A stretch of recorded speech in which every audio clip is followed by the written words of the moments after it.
Doctor ortho Ayurvedic oil और capsule, अब दर्द भी घुटने टेकेगा।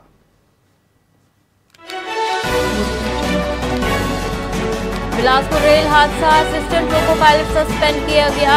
अपने बयान में लोको पायलट ने कहा इमरजेंसी ब्रेक लगाया फिर भी नहीं रुकी ट्रेन, रेलवे ने माना लापरवाही। सीआरएस की रिपोर्ट का इंतजार। छत्तीसगढ़ आंध्र प्रदेश बॉर्डर पर 7 नक्सली ढेर, नक्सलियों के टॉप लीडर देवजी के मारे जाने की खबर मिली। एक दिन पहले यही हिड़मा मारा गया।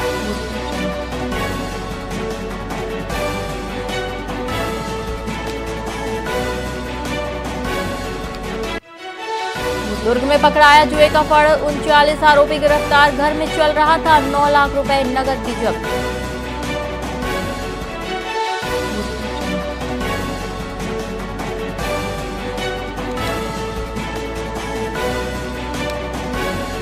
दुर्ग जिले के रसाले निगम की महापौर शशि सिन्हा की बेटी अलका साहसी ने अपने पति और ससुराल पक्ष पर दहेज प्रताड़ना का आरोप लगाया। कहा दहेज में फॉर्च्यूनर कार लाना था कहकर परेशान करते थे। एफआईआर हुई दर्ज।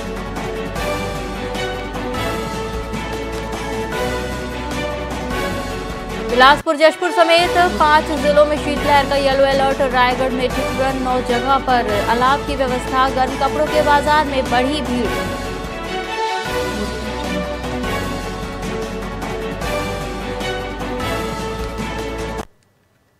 नमस्कार, आप देख रहे हैं वीआईपी न्यूज और मैं हूं आपके साथ एकता सिंह। आइए रुक करते हैं खबरों की ओर।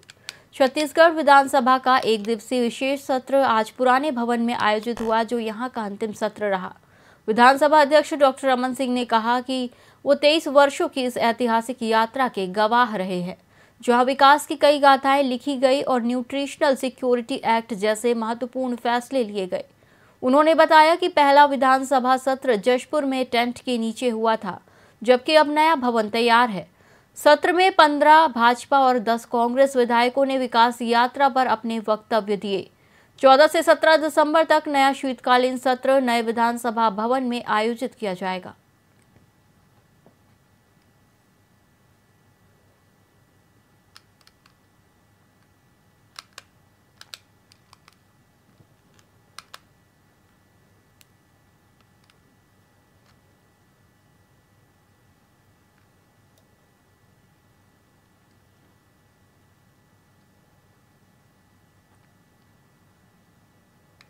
स्थानीय सामाजिक संस्था छोटे पांव मजबूत कदम ने ब्लॉक कॉलोनी स्थित प्राथमिक शाला और आंगनबाड़ी केंद्र में दर्जनों बच्चों को गर्म कपड़े वितरित किए। ठंड से बचाने के उद्देश्य से संस्था पिछले 6 वर्षों से जरूरतमंद बच्चों को सहायता देती आ रही है। इस बार भी बच्चों को स्वेटर बांटे गए, जिन्हें पाकर उनके चेहरों पर खुशी झलक उठी। संस्था के सदस्यों ने कहा कि हर साल गरीब परिवारों के बच्चों को गर्म कपड़े देने का संकल्प जारी रहेगा।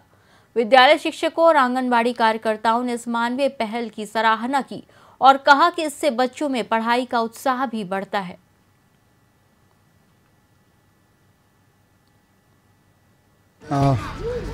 ठंड की शुरुआत हो गई है और स्कूलों में, गांव में बहुत सारे बच्चे बुजुर्ग होते हैं जिनके पास गर्म कपड़े नहीं होते। तो छोटे पाँव मजबूत कदम जो हमारी संस्था है, जन सहयोग से ऐसे ज़रूरतमंद बच्चों और बुजुर्गों तक गर्म कपड़े पहुंचाने का काम करती है। और ये 2025 का वर्ष चल रहा है, नवंबर का महीना है। और आज से हमने प्रतापपुर का जो ब्लॉक कॉलोनी स्कूल है, वहाँ के जो ज़रूरतमंद बच्चे हैं उनको स्वेटर वितरित किए हैं। स्कूल के साथ में लगा हुआ आंगनबाड़ी केंद्र है, वहाँ भी गरीब तबके के बच्चे हैं, उनको भी स्वेटर उपलब्ध कराया है। महेंद्रगढ़ के बैरागी गांव में शिक्षा महान है की कहावत दम तोड़ रही है, जहां बच्चे मौत के खौफ में पढ़ने को मजबूर हैं। छात्राओं ने बताया कि छत गिरने के डर से वो तेज बोल भी नहीं पाते। स्कूल भवन की हालत इतनी खराब है कि सीमेंट झड़ चुका है और पानी टपकता है। साथ ही शौचालय टूटा है और स्कूल तक जाने के लिए सड़क नहीं है। शिक्षकों ने बार बार शिकायत की, लेकिन अधिकारी निरीक्षण के बाद भी मरम्मत नहीं करवा रहे। शिक्षा अधिकारी ने अब जांच और मरम्मत का प्रस्ताव भेजने का आश्वासन दिया है। दरार फाट गया, छत गिरने का डर है और राड भी दिख रहा है। शौचालय नहीं है, रोड भी नहीं बना है। छत, हमारी क्लास का छत दरार फट गया है, गिरने का बहुत समस्या है। और हमारे यहाँ शौचालय भी बना था लेकिन वो पूरी तरह टूट गया है। जब पानी बरसता है तो छत चिपकता है, इससे स्कूल गीला हो जाता है और गिरने की समस्या होती है। मैं यहाँ 2015 में आया, तब ये भवन निर्माणाधीन था, क्योंकि सरपंच जो थे यहाँ के उस समय के वही निर्माण कार्य कराए। और उससे पहले क्लास लग रहा था, बगल में अतिरिक्त कक्ष है वहाँ। मैं निश्चित रूप से अपने बीओ साहब और उस संकुल के संकुल प्राचार्य शैक्षिक समन्वयक से उसकी परीक्षा कराऊंगा।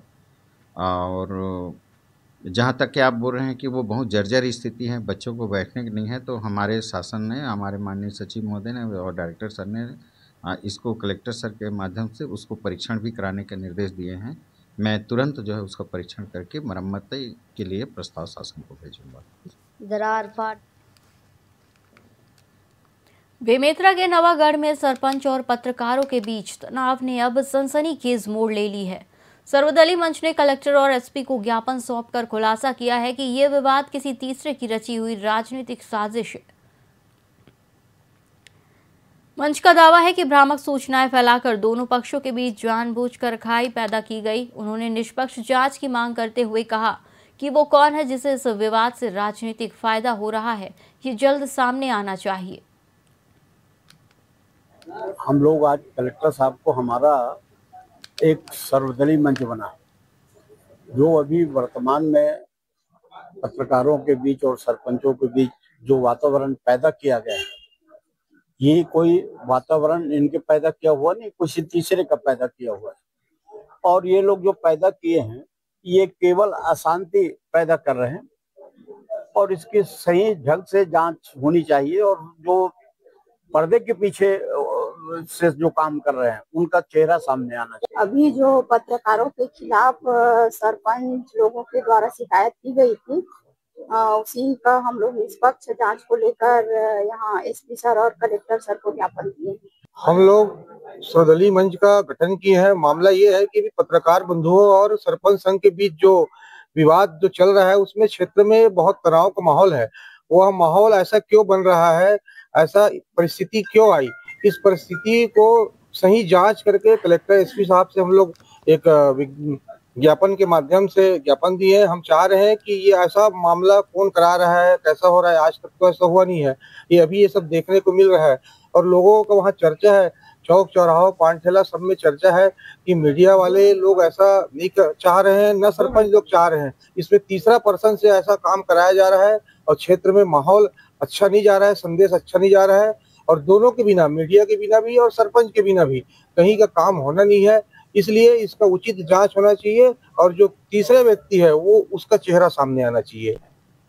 गरियाबंद जिले के विंगेश्वर ब्लॉक की लगभग 8 पंचायतों के प्रतिनिधियों ने वित्त आयोग की राशि जारी न होने से नाराज होकर पंचायतों पर ताला जड़कर जोरदार प्रदर्शन किया।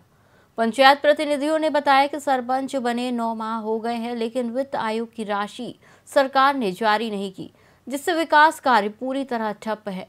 कई पंचायतों ने जिला सीईओ के नाम ज्ञापन सौंपकर मांग पूरी न होने पर उग्र प्रदर्शन की चेतावनी दी है।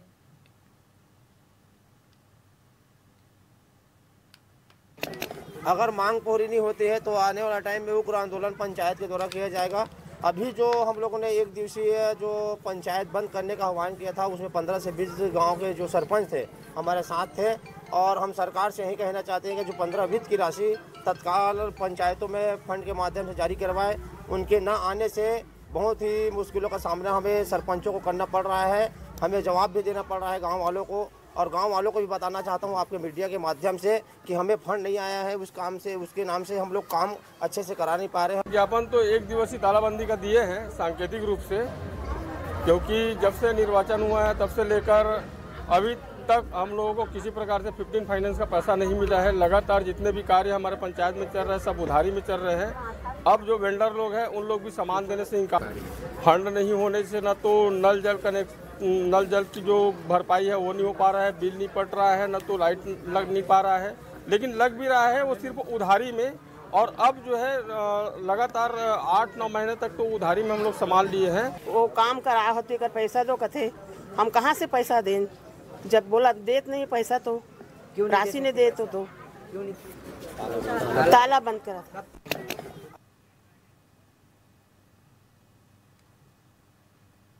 राजनांदगांव में कांग्रेस ने युवाओं को संगठन से जोड़ने के लिए टैलेंट हंट अभियान की औपचारिक शुरुआत कर दी है। प्रदेश प्रवक्ता अजय गंगवानी ने बताया कि इसका उद्देश्य नए नेतृत्व और ऊर्जावान चेहरों को पार्टी में लाना है। सक्रिय भूमिका निभाने के इच्छुक युवाओं के लिए ऑनलाइन फॉर्म जारी किए गए हैं। चयन प्रक्रिया 3 चरणों में होगी, जिसमें सबसे खास बात यह है कि अंतिम इंटरव्यू लेने के लिए दिल्ली से वरिष्ठ नेता राजनांदगांव आएंगे। गंगवानी ने कहा कि यह अभियान जमीन पर काम करने वाले युवाओं को बड़ी जिम्मेदारी लेने का मौका देगा। इस अभियान को न केवल संस्कारधानी में, रायपुर में, छत्तीसगढ़ में, पूरे देश में लगातार युवाओं का जबरदस्त समर्थन और उत्साह देखने को मिल रहा है। सैकड़ों फॉर्म हम डेली भर रहे हैं और 5 दिसंबर तक पूरी प्रक्रिया कंप्लीट कर दी जाएगी। और इस पूरी प्रक्रिया के लिए हमने QR स्कैनर जारी किया है, जिसको स्कैन करके कोई भी परीक्षा वाली व्यक्ति, युवा स्कैन करके ऑनलाइन फॉर्म के माध्यम से अप्लाई कर सकता है। हमें चाहते हैं कि जो कांग्रेस की रीति नीति पे, विचारधारा पे विश्वास करता है, जो कांग्रेस के 140 साल पुराने गौरवशाली इतिहास पे, कांग्रेस के इतिहास पे और देश की परंपराओं के जो नैतिक मूल्यों का निर्वहन कर अपनी जिम्मेदारी को ईमानदारी से निभाना चाहता है, उसके लिए मंच देने का काम कर रहे हैं। राजनांदगांव के नीलगिरी पार्क कॉलोनी में आबकारी विभाग ने गुप्त सूचना पर रात में छापा मारा। जितेंद्र साहू के घर से 400 लीटर प्रीमियम ब्रांड की महंगी शराब बरामद हुई, जिसकी कीमत लाखों में है। आरोपी लंबे समय से बाहर से शराब मंगवाकर ऊंचे दामों पर बेच रहा था। शराब को फ्रिज और बक्सों में छिपाकर रखा गया था। वहीं आबकारी विभाग आरोपी से पूछताछ कर रहा है और सप्लाई चेन का खुलासा होने की संभावना है।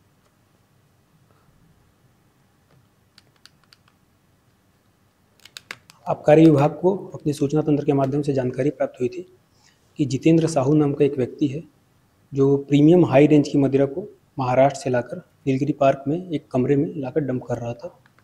और जैसे ही हमें जानकारी प्राप्त हुई, आबकारी विभाग के द्वारा कलेक्टर श्री जितेंद्र यादव सर के निर्देशानुसार वहाँ पर रेड किया गया। रेड के पश्चात वहाँ से भारी मात्रा में महाराष्ट्र निर्मित मदिरा की जब्ती की गई। सारी मदिरा हाई रेंज की प्रीमियम मदिरा थी। जब्ती में लगभग 400 बल्क लीटर से अधिक मदिरा थी और कुल मूल्य, लागत मूल्य जो है 4 लाख रुपए के आसपास आका गया है। अभी तक अभी पूछताछ जारी है। प्रारंभिक पूछताछ में ये जानकारी प्राप्त हुई है कि आरोपी ट्रेन के माध्यम से बैग में प्रीमियम शराब को लेकर आता था और उसका उद्देश्य था कि यहाँ अलग अलग क्षेत्रों में सप्लाई करेगा। आबकारी विभाग। इस बुलेटिन में फिलहाल इतना ही। आप देखते रहिए VIP न्यूज़। नमस्कार।